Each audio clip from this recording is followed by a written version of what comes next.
Good day, so we are now at Chapter 5, the development of varied assessment tools, the knowledge and reasoning.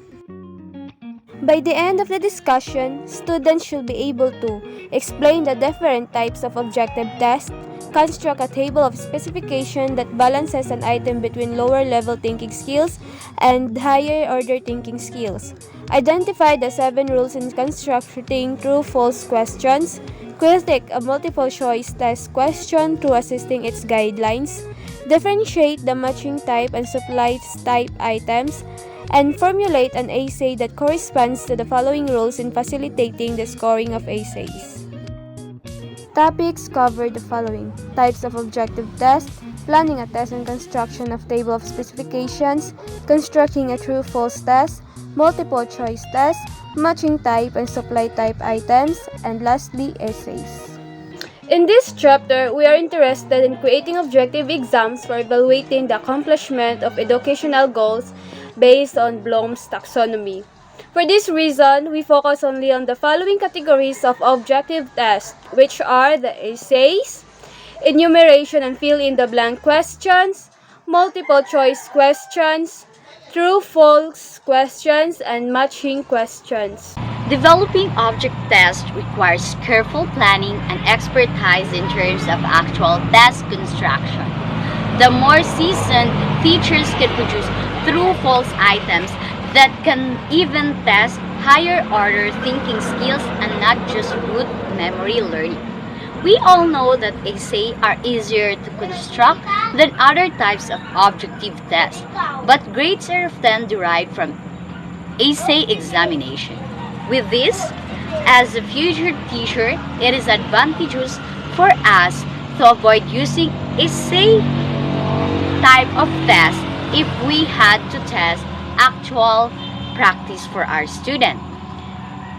Therefore, if we use essay type of question, we should prepare a rubrics for us to be guided in scoring portion. Point 2, test planning and table of specification TOS development. Planning a test and construction of a table of specifications TOS has the most important step in the preparation of a test. First is identifying test objective and deciding on the type of objective test to be prepared are key to any successful test. Constructing the draft test items, identifying test objective. An objective test, if it is to be comprehensive, must cover the various levels of Bloom's taxonomy. Each of the objectives includes a statement of what is to be accomplished and ideally by how many students. And for example, if we conduct or construct a test about subject-verb in English for grade 5 class, the knowledge, comprehension, application, analysis, and evaluations are typically objectives in creating a test.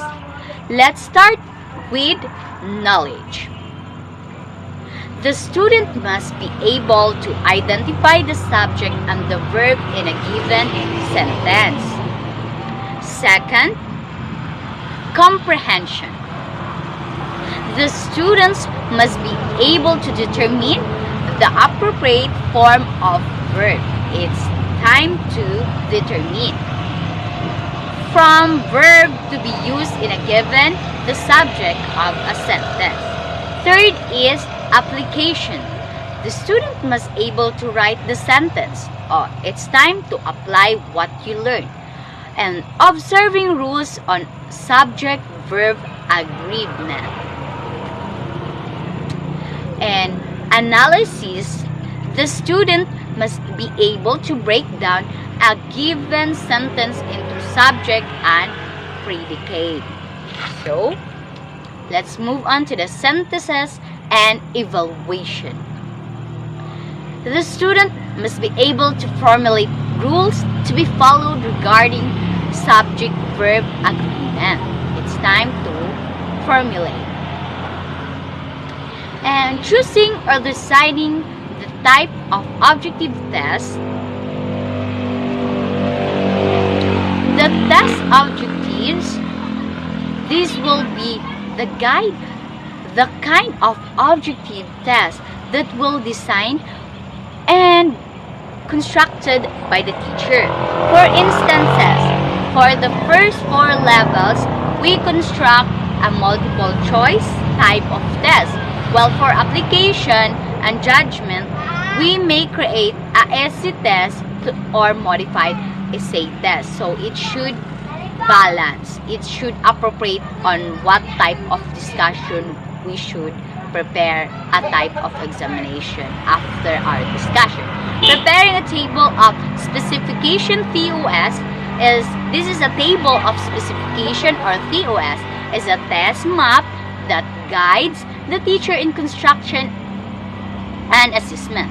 The TOS ensures that there is a balance between items that test lower level thinking skills and those that test higher order thinking skill, or alternatively, a balance between easy and difficult items on the test.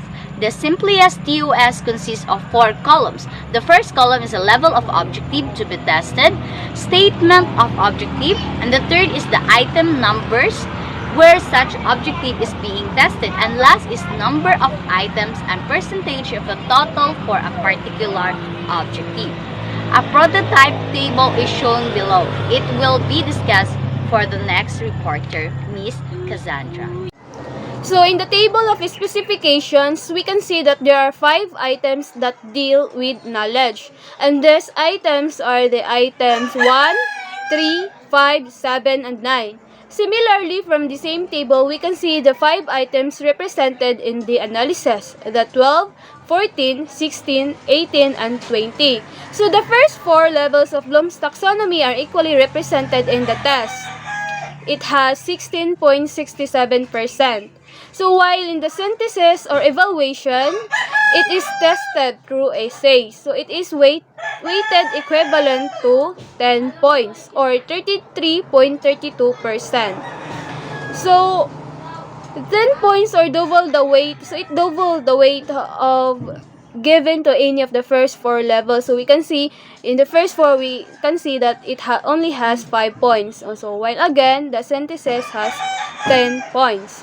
So the table of specification, specifically, it guides the teachers in formulating a test.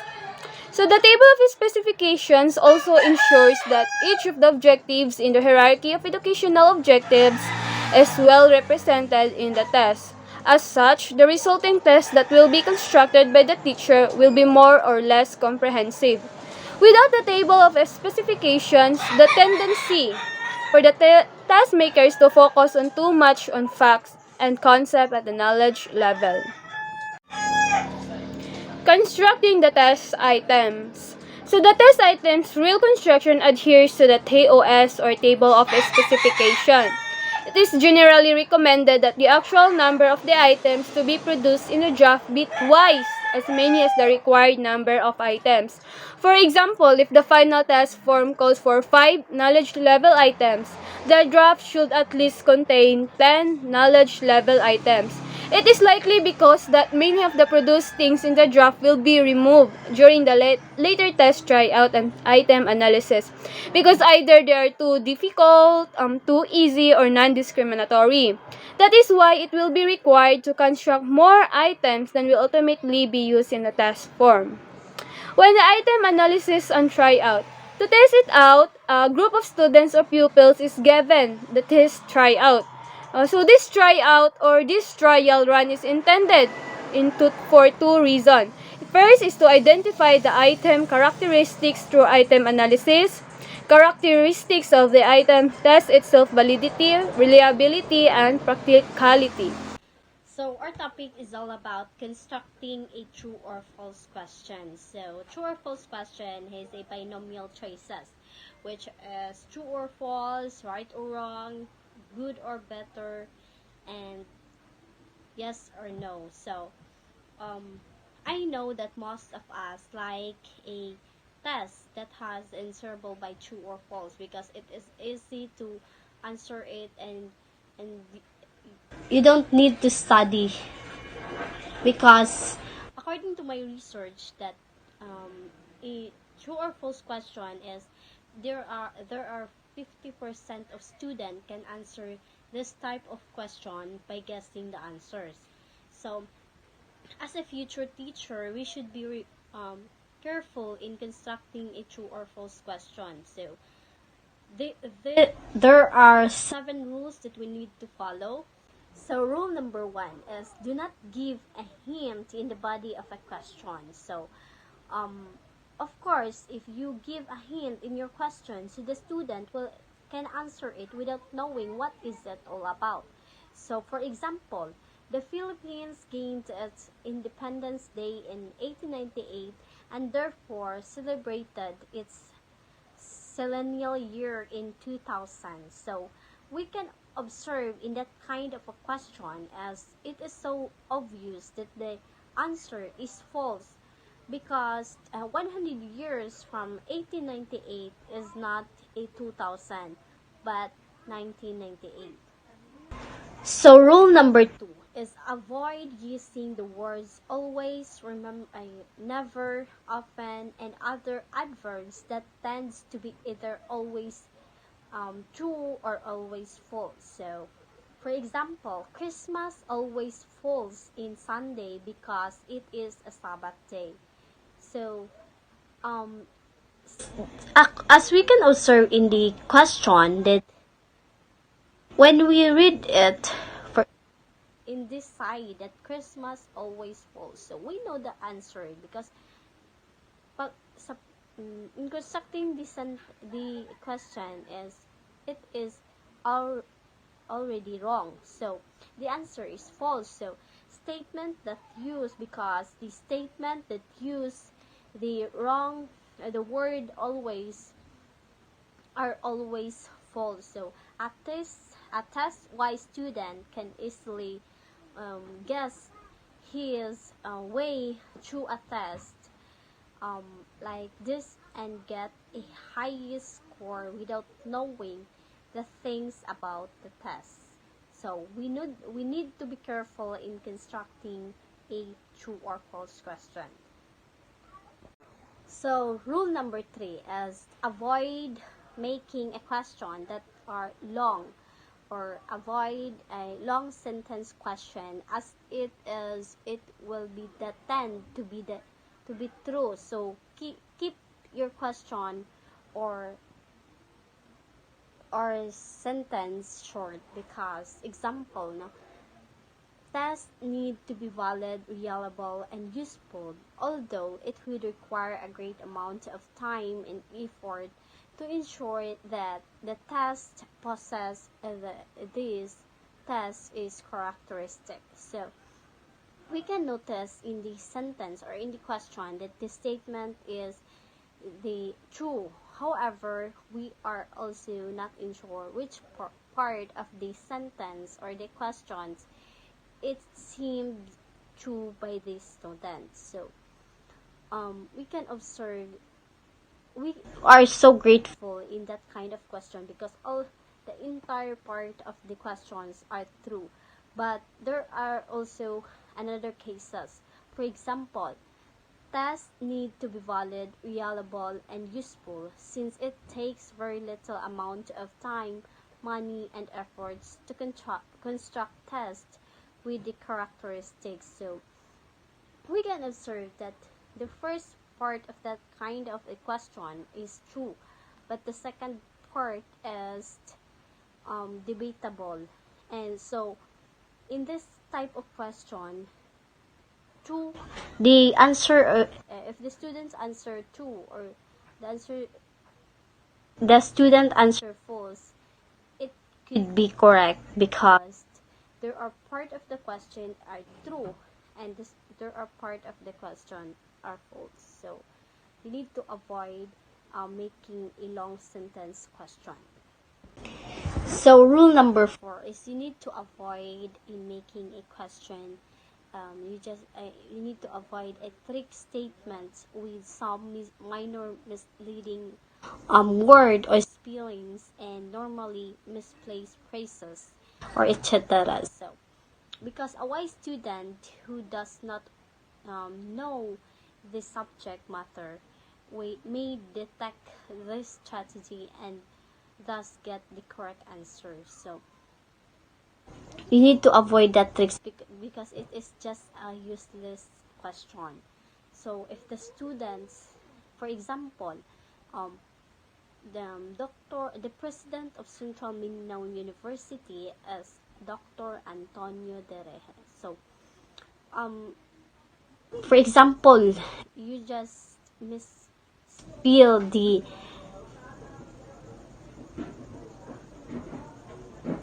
name of the president of Central Mindanao University, as the student will automatically know that that kind of question is false because when it comes to spelling, it is wrong. So we need to avoid that kind of question because it is just a waste question or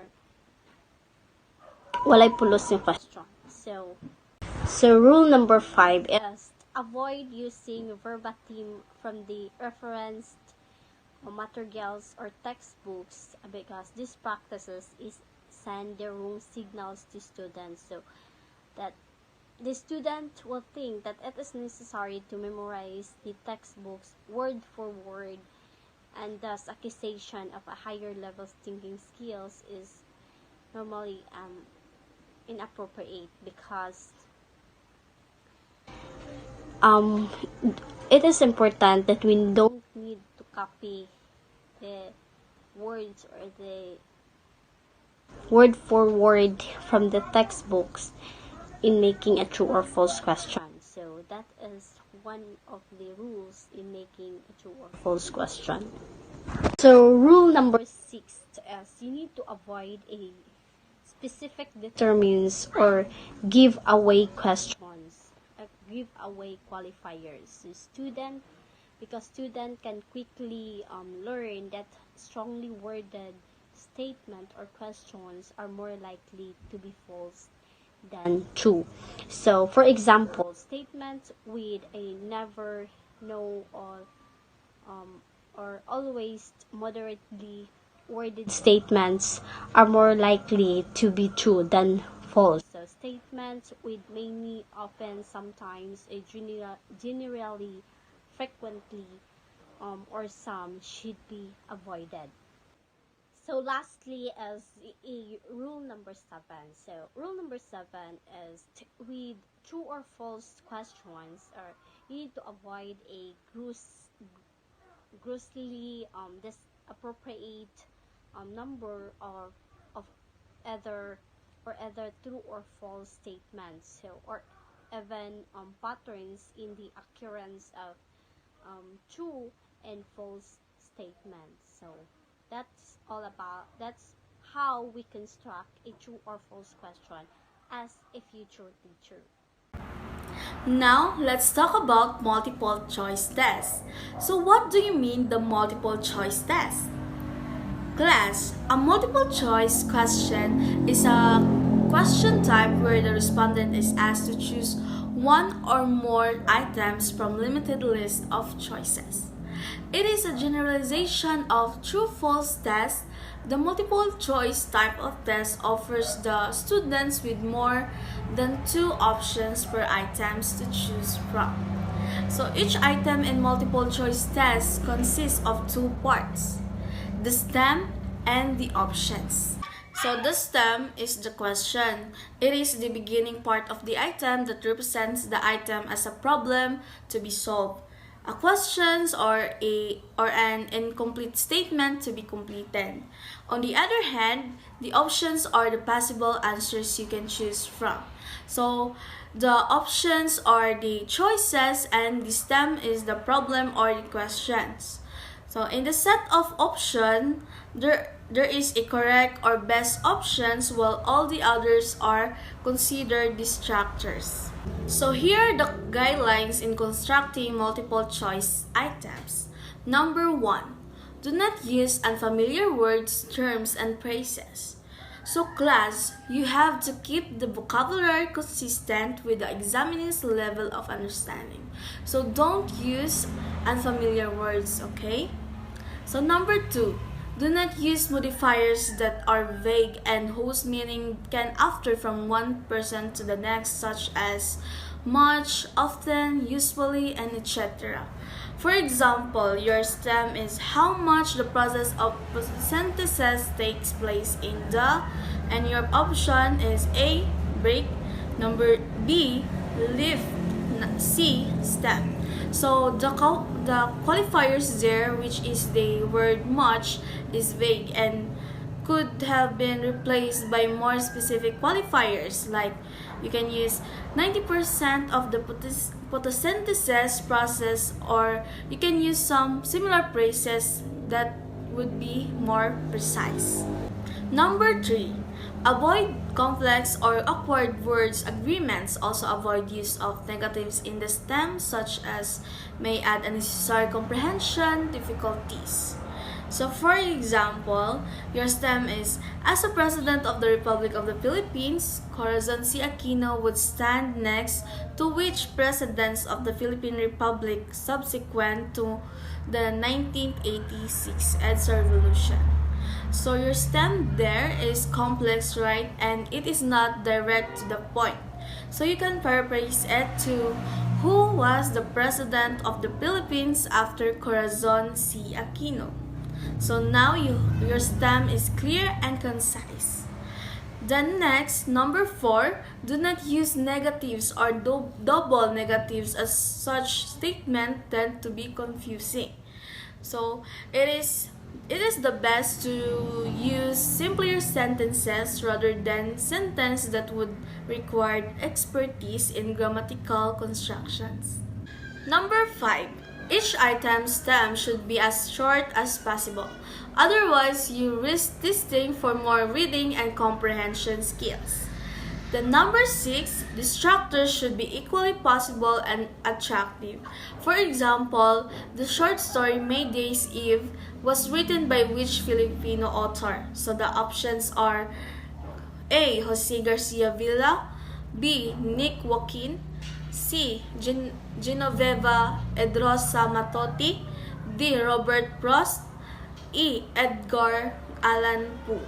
So the choices there, or the structures, are attractive because all of the choices are Filipino authors, and the value of the item would be greatly increased in this particular instance.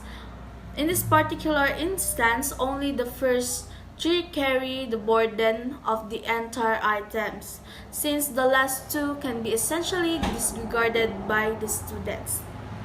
Number 7, all multiple choice options should be grammatically consistent with the stem. Then number 8, the length, explicitness of the degree of technicality of the alternative should not be the determinants of the correctness of the answers. For example, the stem is, if the 3 angles of the 2 triangles are congruent, then the triangles are. So here are the options. A.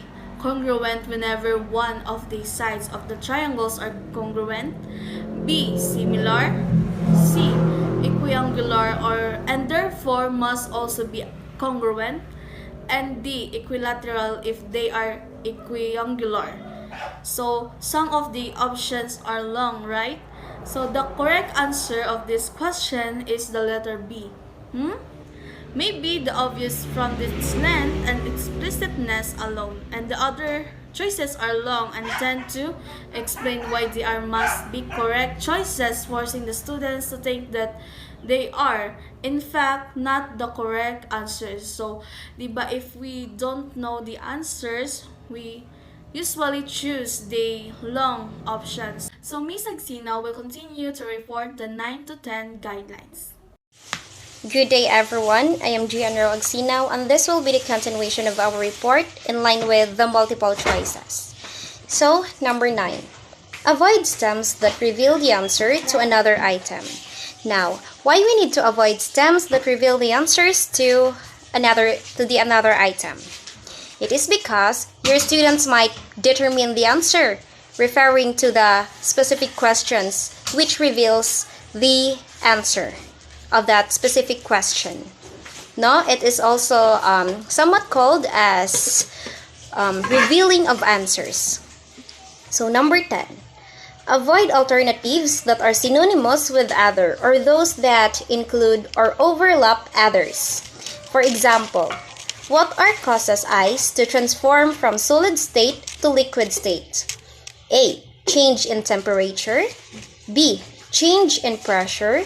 C. Change in the chemical composition. D. Change in heat levels. As you observe, the choices has almost the same meaning that makes the students bathers. No? Number 11. Avoid presenting sequence items in the same order as in the text. Okay. If the problem is enumeration or let's say situational, then avoid to present the sequence items already in order. The purpose of the test was to test the knowledge of the student and not to serve answers on the table. No? So number 12. Avoid use of assumed qualifiers that many examiners may not be aware of. Okay, the purpose of your exam is to test the knowledge of your students about the lessons that you have discussed. Never test them with the things that you never discussed, with the things that your students are clueless, and with the things that your students are never aware of. Okay? Unless it is a pre-test. Okay, number 13. Avoid use of unnecessary words or phrases which are not relevant to the problem at hand. The item's value is a particularly damage of the unnecessary materials is designed to distract or mislead. Okay, so the use of unnecessary words or phrases might cause distraction and mislead the reading comprehension of the student. Number 14. Avoid use of non-relevant source of difficulty such as requiring a complex calculation when only knowledge of a principle is being tested. Okay, so if it is not necessary, then don't include it to the statement. It might lead for the students to be distracted, or it is also a waste of time. No? Number 15. Avoid the extreme specificity requirements in responses. Don't make the choices more complicated. Being specific at a point is good, but being extremely requiring specificity of the thing isn't that necessary. As long as the main point of an answer is being stated, then is it acceptable? Number 16. Include as much of the item as possible in the stem. This allows less repetition and shorter choice options. Now, number 17. Use the none of the above option only when the key answer is totally correct. When choice of the best response is intended, none of the above is not appropriate. Since the implication has already been made that the correct response may be partially inaccurate.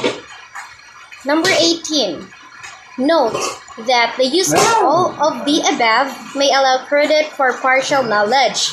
In multiple option item, if a student only knew that two options were correct, he could then deduce the correctness of all of the above.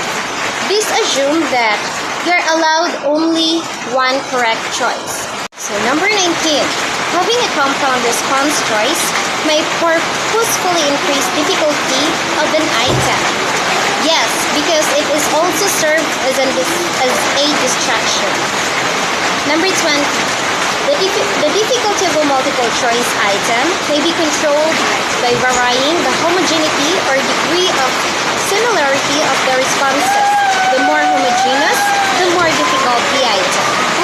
For example of the less homogeneous. Thailand is located in A. Southeast Asia, B. Eastern Europe, C. South America, D. East Africa, E. Central America. Whereas, this is the example of the more homogeneous. Thailand is located next to A. Laos and Cambodia, B. India and China, C. China and Malaya, D. Laos and China, E. India and Malaya. So as you have observed, the more homogeneous, the more broad the selection of the answer is. And I think that could be all. Thank you. Hello everyone, good day. I am Joshua Jane Centino and today I'm going to discuss about the matching type and supply type items as an assessment tools with regards to students' knowledge and reasoning. So, the matching type items may be considered as modified multiple choice type items where the choices progressively reduce as one successfully matches the items on the left with the items on the right. So, the main example or the example of this type of assessment tools is that here, match the items in column A with the items in column B. So, at the right side is the column A and the left side is the column B. So, you will have to match the questions. You have to pick the right answers that match that specific question. So that will be the example of the matching type. So, normally, column B will contain more items than column A to prevent guessing on the part of the students. Matching type items, unfortunately, often test lower order thinking skills or knowledge level. So, these matching type items will test or measure the lower order thinking skills of the students and are unable to test higher order thinking skills such as application skills and judgment skills. So now there's a variant of the matching type items and it is called the data sufficiency and comparison type of test. So here's the example. So write G if the item on the left is greater than the item on the right. L if the item on the left is less than the item on the right. E if the item on the left equals the item on the right. And D if the relationship cannot be determined. So here's the column A and the column B. The data sufficiency test above can, if properly constructed, it will measure or it will test the higher order thinking skills of students because each item goes beyond simple recall of facts and in fact, it requires the students to make decisions. Another useful device for testing lower order thinking skills of the students is the supply type of test. It is like the multiple choice test. The items in this kind of test consist of a stem and a blank where the students would write the correct answer. So the example of this is that the study of life and living organisms is called blank. So you must have to supply the blank with the right answer. So supply type tests depend heavily on the way that the stems are constructed. These tests allow for one and only one answer and hence often test only the student's knowledge. It is however possible to construct supply type of test that will test or measure the higher order thinking skills as the following example shows. So this example will measure the higher order thinking skills of students. So example is that write an appropriate synonym for each of the following. Each blank corresponds to a letter. So example, metamorphose and flourish. So you have to give the synonym of each item and it has a definite or fixed number of answer. That's why it will measure the higher order thinking skills of students. So the appropriate synonym for the first is change, that composed with 6 letters, while the appropriate synonym for the second is grow with 4 letters. Notice that these questions require not only mere recall of words but also understanding of these 2 words. So that's all about matching type and supply type items as part of the assessment tools towards the student's knowledge and reasoning.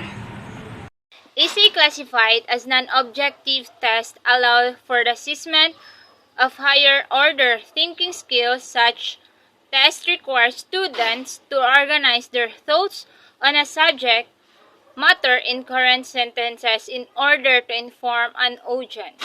In essay tests, students are required to write one or more paragraph on a specific topic. Easy question can be used to measure attainment of variety of objectives. We have 14 lists of abilities that can be measured by essay item. First is comparison between two or more things. Next is the development and defense of an opinion.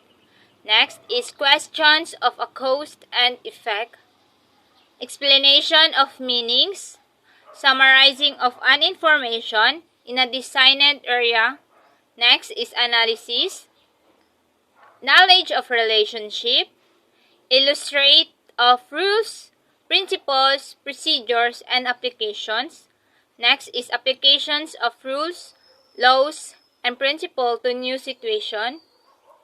Criticism of adequacy, relevance, or correctness of concept, idea, or information.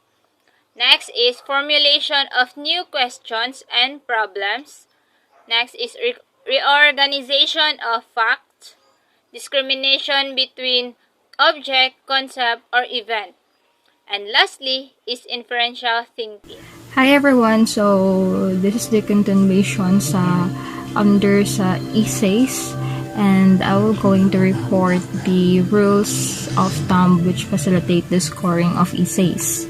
Okay, so there are 7 rules of thumb which facilitate the scoring of essays, but I don't think if 7 lang ba ni sila kabok, because ako ang na-search, there are 10, but in my copy, 7 lang kabuok ang napasa sa ako, so remind lang tamo daan, no? I hope you guys will going to listen sa ako ang report, because after this, we will having a question and answer, no?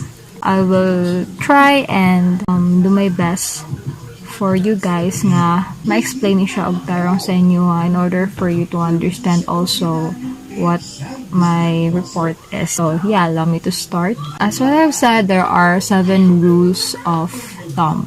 Okay, so rule number 1, it says that phrase the directions in such a way that students are guided on the key concepts to be included.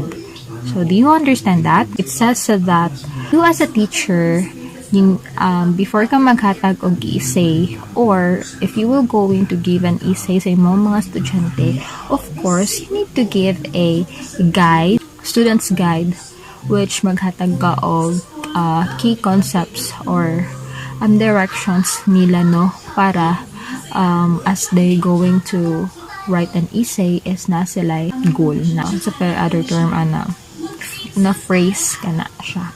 So, for example, ngayon ko write an essay on the topic. So, ang topic is plant photosynthesis using the following keywords and phrases. So, mo na siya chlorophyll, sunlight, water, carbon dioxide, oxygen, byproduct, and stomata. So, mo na siya ang example sa rule number 1. Okay? Rule number 2, inform the students on the criteria to be used for grading their essays. So this rule allows the students to focus on relevant and substantive materials, which means related rapod siya, no?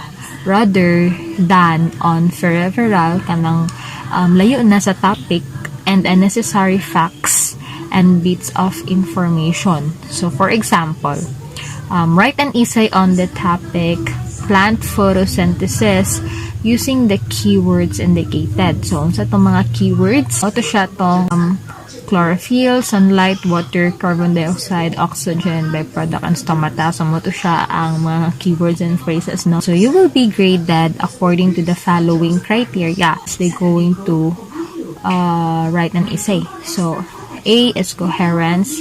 So, the criteria are coherence, accuracy of statements, use of keywords, clarify, and then lastly, extra points for innovative presentation of ideas. Next, rule number 3. put a time limit on the essay test. Of course, dili man ka pwede nga magsigira as a student lugar sigira kong sulata no magaway komanan akong essay. Of course naman yun na time limit, and you as a teacher mo tag manjud ka og tagal man gini mga estudyante og time limit no. Dili man gid ka maghatag og essay sa ilaha nga sige so pagsulat mo og essay whole day naibayngan na. Of course wala. Okay, next rule number 4. So, decide on your essay grading system prior to getting the essays of your students. Okay, so you as a teacher, you really need to decide on your essay grading system in order for you to get the essays of your students. You cannot just check the paper of your students without the grading system no nabayngan na sa bias. You cannot just check the paper no nga wala kay guide no wala kay criteria, because if wala kay nga na bati pud kayo teacher ka and then bias kay ka and gabase ka sa estudyante, gabase ra ka sa kung kailaban ni mo unsa ba ko nice gabase ra ka which ada ka siya og grammar but not the whole content kung sa gisuludan na nag-base ra ka sa grammar. No, dili na siya pwede. You need to write a grading system or criteria in order for you to get your students' essay. Okay? Rule number 5, evaluate all of the students' answers to one question before proceeding to the next question. Okay, I think understandable naman siguro siya, no? Na hindi mo i-evaluate ang imong answer sa imong estudyante to one question, okay, before proceeding to the next question. Okay. Ana man gyud na lisod sad mo proceed ka sa ikaduha nga question nga wala pa ka sa first question. Di ba dili? Scoring or grading essay test question by question rather than student by student makes it possible to maintain a more uniform standard for judging the answers to each question. Meaning, naka-prepare na ba ito kadaan og question na mo na siyang imuha guide as scoring or grading imong paggrado sa ilaha. Mas better compare sa student by student. Like, for example, lugar si student A, nag-question ko og how is your mother? And then answer siya. And then sa student B, nag-answer, nangungutan ako sa iya og how is your father? So, di ba, like, different question in different students po, no? So, dili siya nga na mas better if you have a grading essay or mo imuhang basehan, no? So, it make it possible to maintain a more uniform standard for judging the answers to each question. So, this procedures also helps offset, meaning balance, the halo effect. So, halo effect on students' grades. So, meaning, halo effect, it means teacher knows the particular student very well and has good impression because of his previous paper and writing skill. When we say halo effect, it means teacher knows the particular student very well and has good impression because of his previous paper and writing skills. So halo effect is caused by bias perception of a teacher towards a student. So maybe conscious or unconscious. Okay, halo effect is one of a veritable army of cognitive biases that attend our thinking, most often despite ourselves. So it describes our natural inclination to apply our overall impression of someone. Their likability, their attractiveness, or their successfulness. So according to my research na siya. Okay, so ito, this procedure also helps offset the halo effect in grading. Okay, so when all of the answers on one paper are read together, the grader's impression of the paper as a whole is appropriate or suitable to influence the grades he assigns to the individual answers. Okay, so grading question by question, of course, prevents the formation of this overall impression of a student's paper. Okay, gets? Grading question by question is mo na siya ma-prevent ang formation of this overall impression sa students. Okay, sa students' paper. Okay, para pod prevent pod nimo ang pagka-bias, no? So each answer is more suitable or appropriate to be judged on its own merits when it is read and compared with other answers to the same question, okay, than when it is read and compared with other answers by the same student. Rule number 6, evaluate answers to essay questions without knowing the identity of the writer. So, I have chika. Way back in my senior high school days, I have this one teacher nga, she's very biased. Makaingon ko bias. Why? Because I witnessed that during oral recitation, lahi gyud ang iyahang gina kanang bitong pag na ay magpataas, and then pag magpataas puti ang favorite katugid iyang favorite nga student ang iyang unahon, and then mao din toy mahimong kanang standard lugar, no, pag maka-answer na to siya, and then after niya sa atong favorite niya nga student, pag lahi na dayon nga estudyante ang mo answer, dili kay siya ang ana she's not that kana bitong kanang mo agree sa answer sa laing estudyante which is dili niya favorite. So for me, it's not a good thing, especially if you are a teacher, no, kay syempre pag mingon ba tay teacher, ikaw baya gyud ang center sa room, which you know the good and the bad, no, you know the right and the dili right nga butang. So yeah, batipod kayo, ikaw ang go na una, no? Ikaw go na una gahimuan ng mga nga na bad behavior sa classroom, right? So, chika to siya nako. This is another attempt to control personal bias during scoring gyud. So, answers to essay questions should be evaluated in terms of what is written, not in terms of what is known about the writers from other contacts with them. Okay? So, the best way to prevent prior knowledge from influencing our judgment is to evaluate each answer without knowing the identity of the writer. So, this can be done by having the students write their names on the back of the paper, pwede siya, or by using code numbers in place of names. And lastly, rule number 7, whenever possible, have 2 or more persons grade each answer. Okay. The best way to check on the reliability of the scoring of essay answers is to obtain 2 or more independent judgments. So although this may not be a feasible practice for routine classroom testing, it might be done periodically with a fellow teacher, one who is equally competent in the area.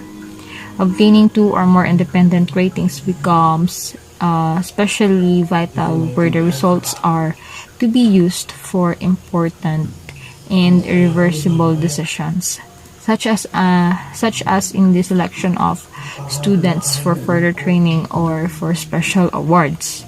So here, the pooled ratings of several competent persons may be needed to attain level of reliability that is commensurate with the significance of the decision being made. So, some teachers use the cumulative criteria. So, based ako na research about is project statistics, no?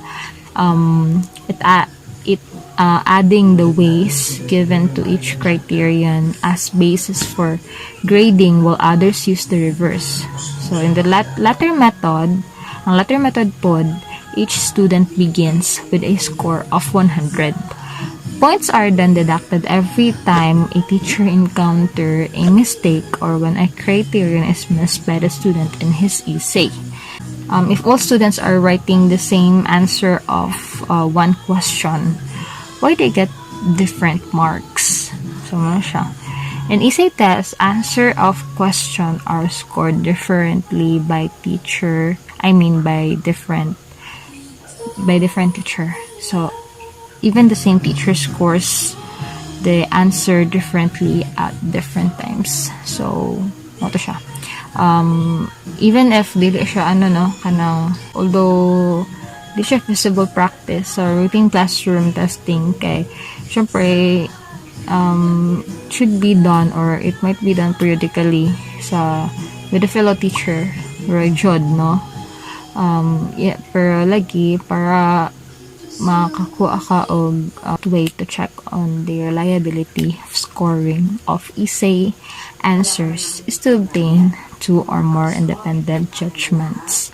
Okay, so that would be all my part, and I hope you guys listened well, and I hope you have understand something about my report, no? And good luck, because I will going to ask you some questions later on, and yeah, that's it. So this is the group 5, and thank you for giving us your attention, and yeah, that will be all. Thank you.